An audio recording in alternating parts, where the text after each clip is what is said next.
चलिए, पश्चिम बंगाल से सीएम योगी फिलहाल लाइव है, क्या कुछ कह रहे हैं आपको सुनवाते हैं। देव जी, श्री सुशांत देव जी, श्री सौरभ गोस्वामी जी, श्री मधुसूदन जी मंडल अध्यक्ष श्री समीर राय जी, दीपांकर सरकार जी, शंकर देवनाथ जी और उत्तर प्रदेश के प्रवासी कार्यकर्ता के रूप में यहां पर सहयोग कर रहे प्रयागराज से विधायक श्री गुरु प्रसाद मौर्य जी, सिद्धार्थ नस्कर जी, भारी संख्या में नवद्वीप की सभा में उपस्थित मेरे सभी उपस्थित बहन और भाइयों, पावन भागीरथी मां गंगा के तट पर स्थित भारत की प्राचीन आध्यात्मिक और अगर मैं कहूं कि बंगाल की काशी के रूप में जगविख्यात चैतन्य महाप्रभु की इस पावन धरा, जो वैष्णव गौड़पादीय परंपरा के लिए, भक्ति परंपरा के लिए विख्यात है, उसकी पावन धरा को कोटि कोटि नमन करते हुए आप सबका मैं अभिनंदन करता हूं, स्वागत करता हूं।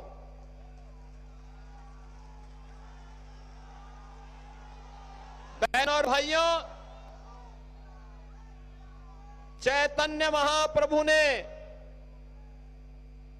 याद करिए, चैतन्य महाप्रभु ने यहीं पे जन्म लेकर के 1886 में उनका प्राकट्य होता है और यहीं पर उन्होंने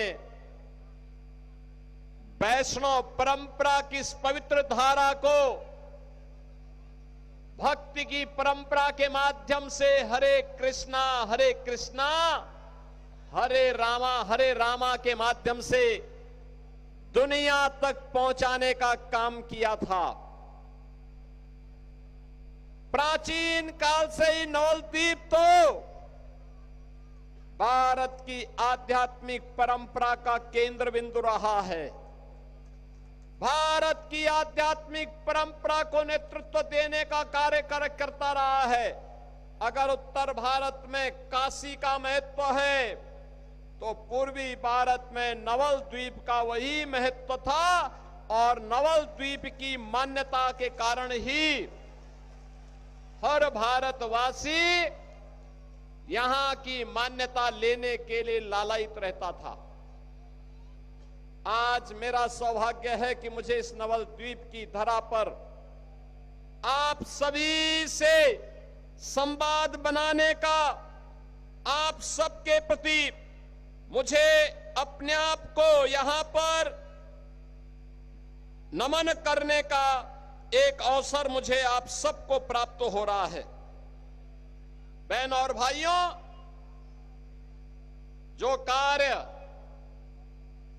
आज से 500 वर्ष पहले चैतन्य महाप्रभु ने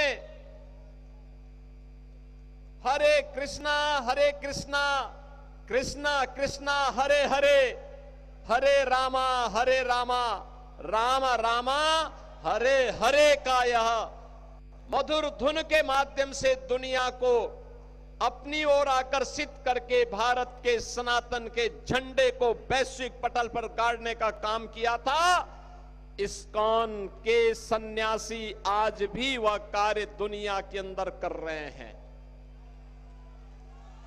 क्योंकि बड़ी संख्या में इस्कॉन के हमारे सन्यासी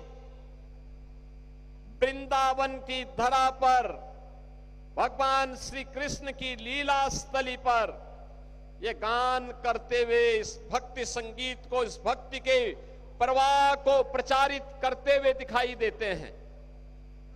बहन और भाइयों, उनका यह भक्ति का संदेश हिंदू समाज को जाति पाति से ऊपर उठ करके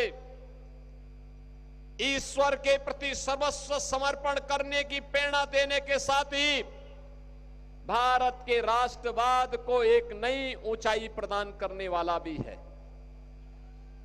याद करिए, एक और भारत की वैष्णव परंपरा की गौड़पादीय परंपरा को चैतन्य महाप्रभु के माध्यम से आगे बढ़ाने का कार्य, यहां से आगे बढ़ाने का कार्य हुआ। वहीं दूसरी ओर हम लोगों ने इस बात को भी देखा है कि कैसे इस पूरे क्षेत्र के सामने, जहां पर याद करिए एक समय भारत के सनातन की पहचान बनने वाला नवद्वीप, जिसने हमें पहचान दी, जिस बंगाल ने हमें पहचान दी थी, आज उस बंगाल के सामने स्वयं पहचान का संकट खड़ा हुआ है। बहनों और भाइयों, ये पहचान का संकट खड़ा करने वाले लोग कौन हैं? क्या हम इस बात को नहीं जानते?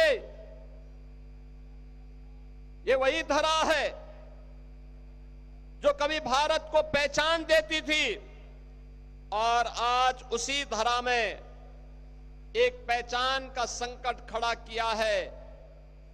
बंगाल के अंदर पिछले 15 वर्षों में टेरर की प्रतीक बनी हुई, माफिया राज की प्रतीक बनी हुई, करप्शन की प्रतीक बनी हुई टीएमसी की सरकार ने, हमें याद है बीजेपी कार्यकर्ता संजय भौमिक की निर्ममता पूर्वक हत्या कर दी गई थी। निर्ममता पूर्वक हत्या कर दी गई थी। टीएमसी के गुंडे सरेआम घूम रहे हैं और मुझे यह देख करके प्रसन्नता हुई थी जब बंगाल के अंदर 152 असेंबली कॉन्स्टिट्यूंसी में जब मतदान हो रहे थे, तो मतदान के अंदर मैं एक बात देख रहा था, हर मतदाता के मन में एक ही भाव था कि बंगाल को उसकी पहचान दिलानी है। टेरर से, माफिया राज से, करप्शन से मुक्ति दिला करके बंगाल को फिर से भारत की पहचान का प्रतीक बनाना है और इसके लिए डबल इंजन की बीजेपी की सरकार को लाना है।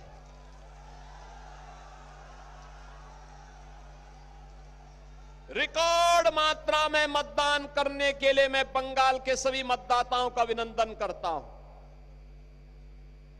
और अभी से जो बातें सुनाई दे रही हैं और जिस प्रकार के नजारे दिखाई दे रहे हैं, 4 मई को जब मतदान के परिणाम आएंगे तो बंगाल के अंदर नवलद्वीप का ये केसरिया झंडा हर ओर लहराता हुआ दिखाई देगा।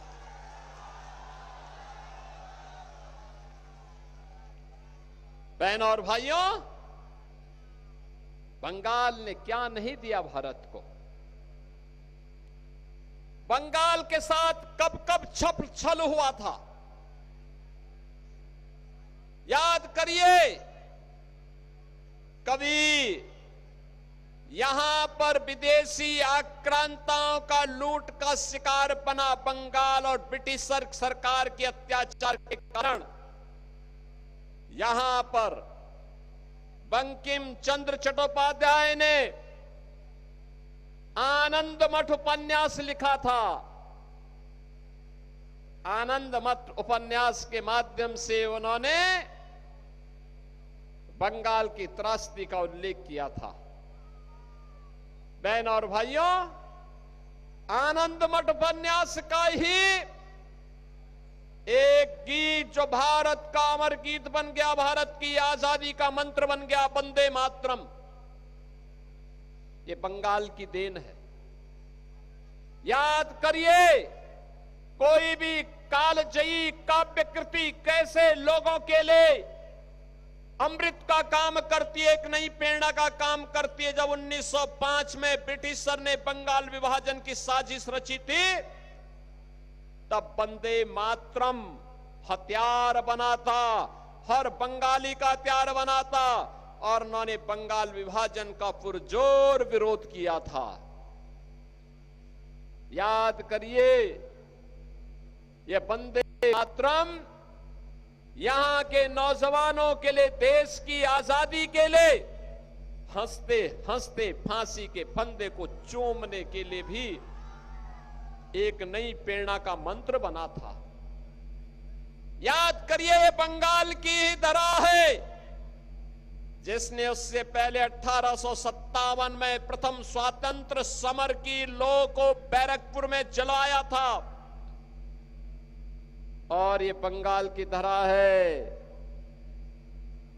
जहां जिस धरा ने रामकृष्ण परमहंस, स्वामी विवेकानंद, लाहिड़ी महाशय, स्वामी प्रणवानंद जी जैसे सन्यासी भारत को दिए, आध्यात्म की विभूतियां भारत को दिए, श्रीला महाप्रभुपाद जी का भी पावन धरा बंगाल की धरा है, जिन्होंने वैश्विक मंच तक चैतन्य महाप्रभु की शिक्षाओं को पहुंचाने का काम किया था।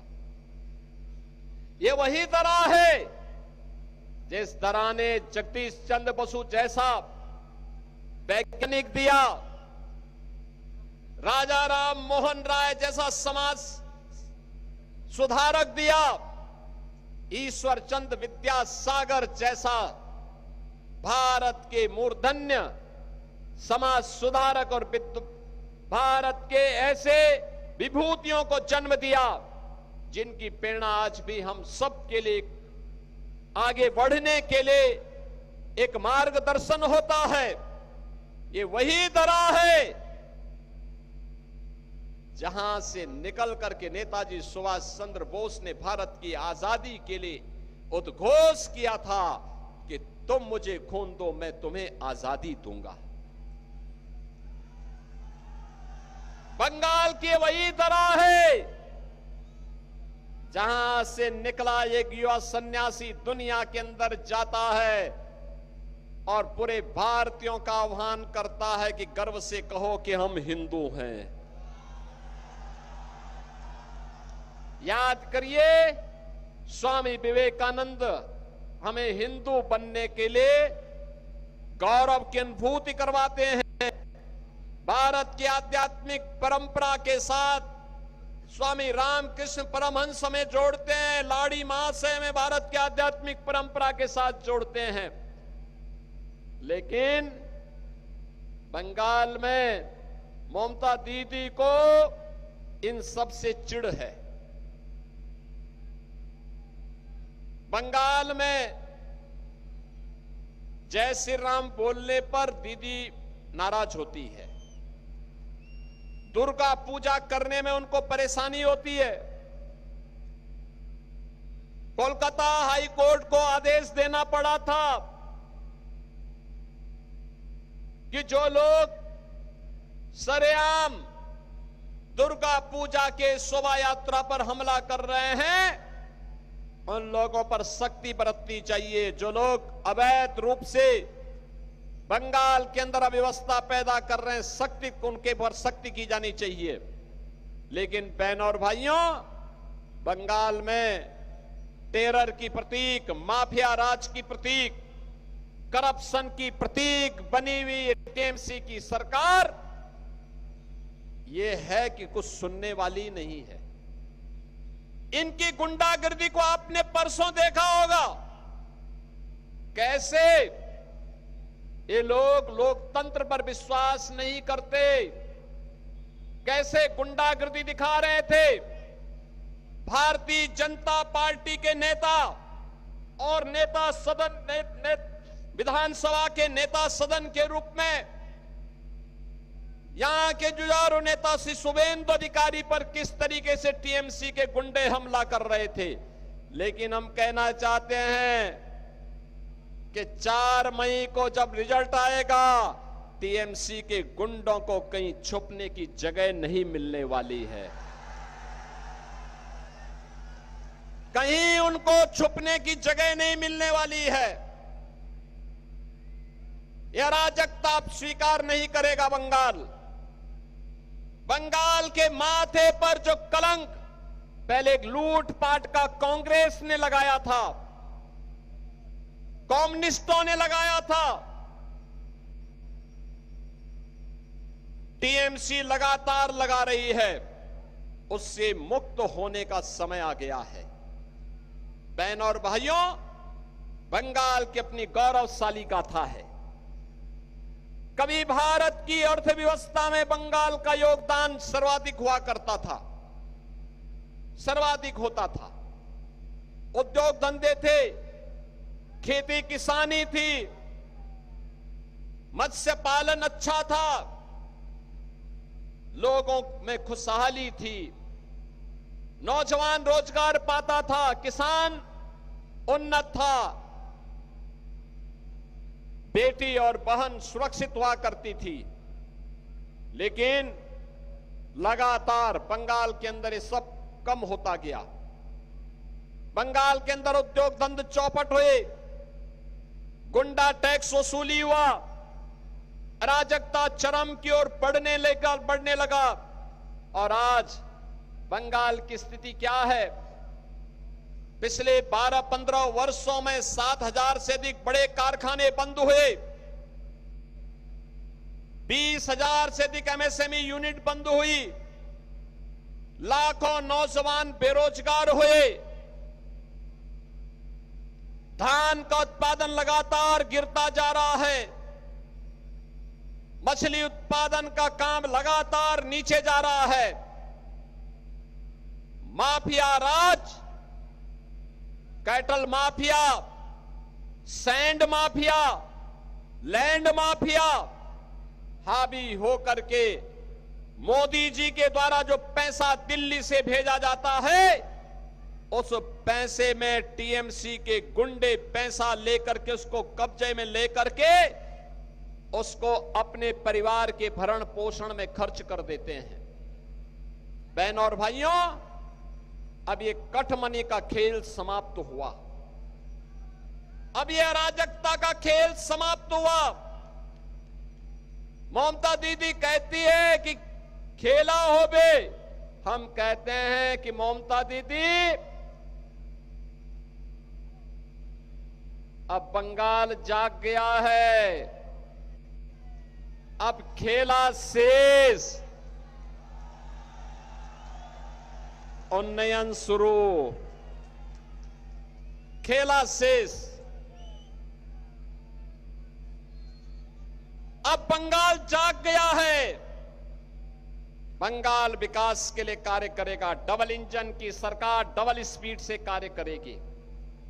बहन और भाइयों, जो स्थिति आज बंगाल की है, कमोबेश यही स्थिति उत्तर प्रदेश की 2017 के पहले थी।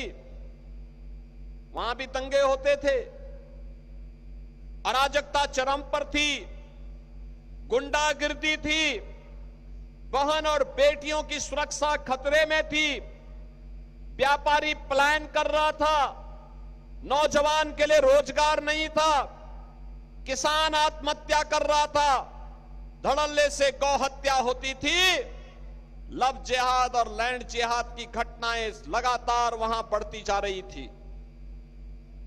महीनों महीनों कर्फ्यू रहता था। जय श्री राम बोलने पर वहां भी लाठी गोली चलती थी। कोई धार्मिक पर्व के पहले, उत्सव के पहले उपद्रव हो जाता था। और आज यूपी के अंदर डबल इंजन की सरकार है।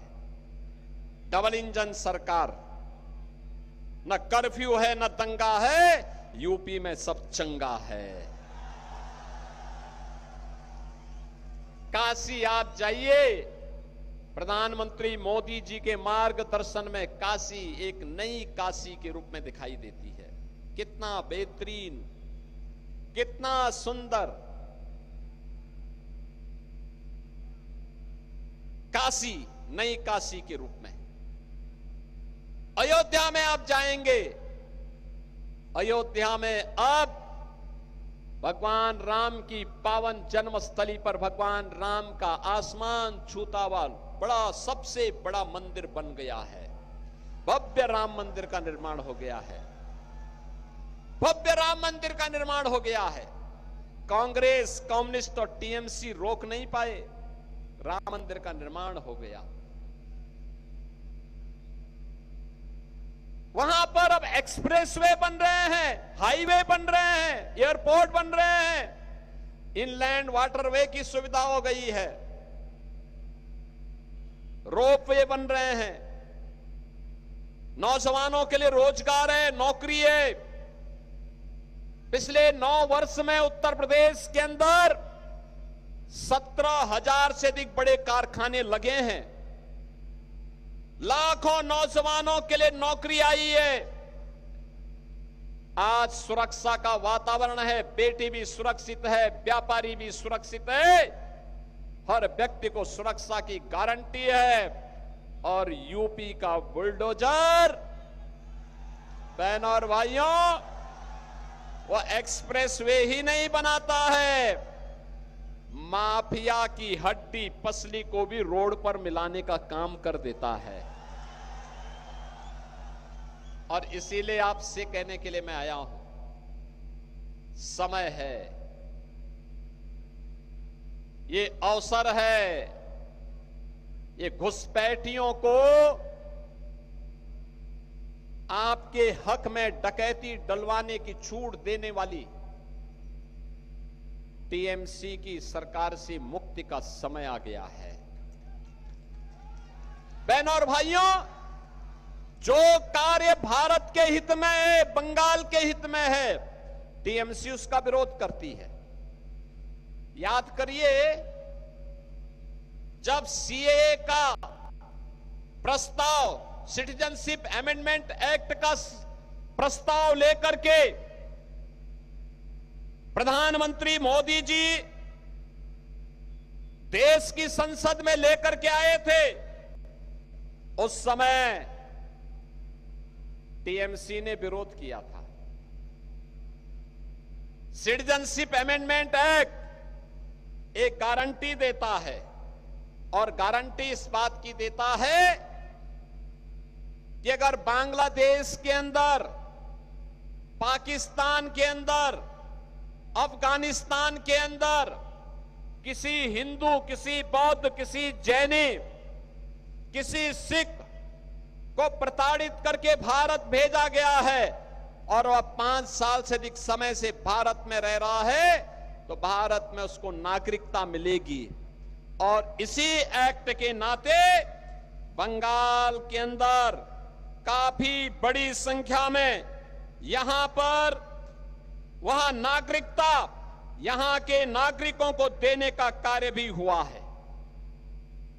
लेकिन ममता दीदी को यह बुरा लगता है, उनको लगता है कि अगर हिंदू ज्यादा होगा तो फिर सड़कों पर इफ्तारी कैसे हो पाएगी। याद करिए, यूपी के अंदर डबल इंजन की भाजपा की सरकार है, वहां सड़क पे नमाज नहीं होती है, सड़क पे कोई इफ्तारी की पार्टी भी नहीं कर सकता है, और वहां मस्जिद से आवाज भी नहीं आती है, कोई आवाज नहीं आती। यह है डबल इंजन की सरकार। क्या बंगाल के अंदर ममता दीदी ऐसा करेगी? नहीं, वो हिंदुओं का विरोध करती है, जय श्री राम बोलने पर प्रतिबंध लगाती है, मां दुर्गा की पूजा का विरोध करती है, पंडाल नहीं लगाने देती, मूर्ति विसर्जन का विरोध करती है। बहनों और भाइयों, बंगाल की धरा पर मां दुर्गा और मां काली की पूजा को कोई रोक नहीं सकता है, कोई रोकेगा तो उसके खिलाफ सड़कों पर आंदोलन होगा।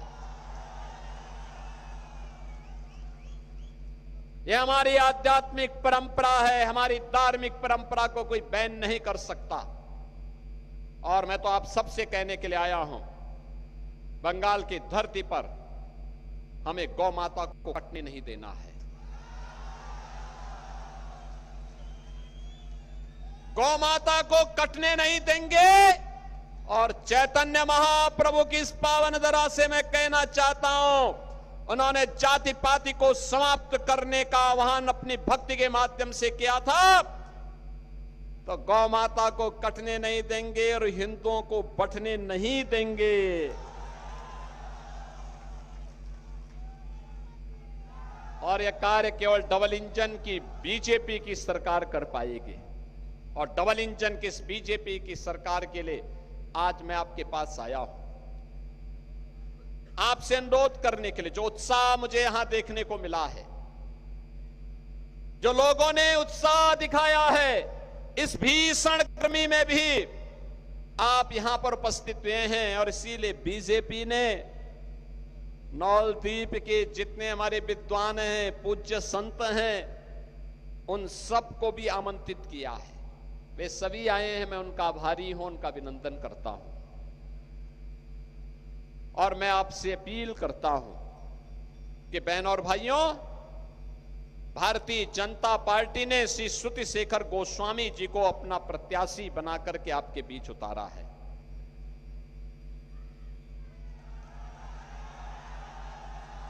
गोस्वामी जी आपके प्रत्याशी हैं। आप सभी का आशीर्वाद प्राप्त होगा कमल चुनाव चिन्ह को। दोनों हाथ उठा करके हाथ करो। सभी लोग आशीर्वाद दे रहे हैं ना? सबका आशीर्वाद मिलेगा ना? मैं बोलूंगा आमार सोनार बांग्ला, आप कहेंगे टीएमसी मुक्तो बांग्ला। बोलेंगे ना? आमार सोनार बांग्ला, आमार सोनार बांग्ला, आमार सोनार बांग्ला। मैं कहूंगा ओंधकार, आप कहेंगे होठवे। मैं कहूंगा सूरज, आप कहेंगे उठवे। मैं कहूंगा कोमल, आप कहेंगे खिलवे। तैयार है ना? अंधकार, अंधकार, सूरज, सूरज, कोमल, कोमल। मैं कहूंगा पलटानो दोरकार, चाहे बीजेपी सरकार। बोलेंगे ना? दोनों हाथ पकड़ करके बोलेंगे पलटानो दोरकार, पलटानो दोरकार, पलटानो दोरकार। भारत माता की, भारत माता की, भारत माता की जय श्री राम, जय जय श्री राम।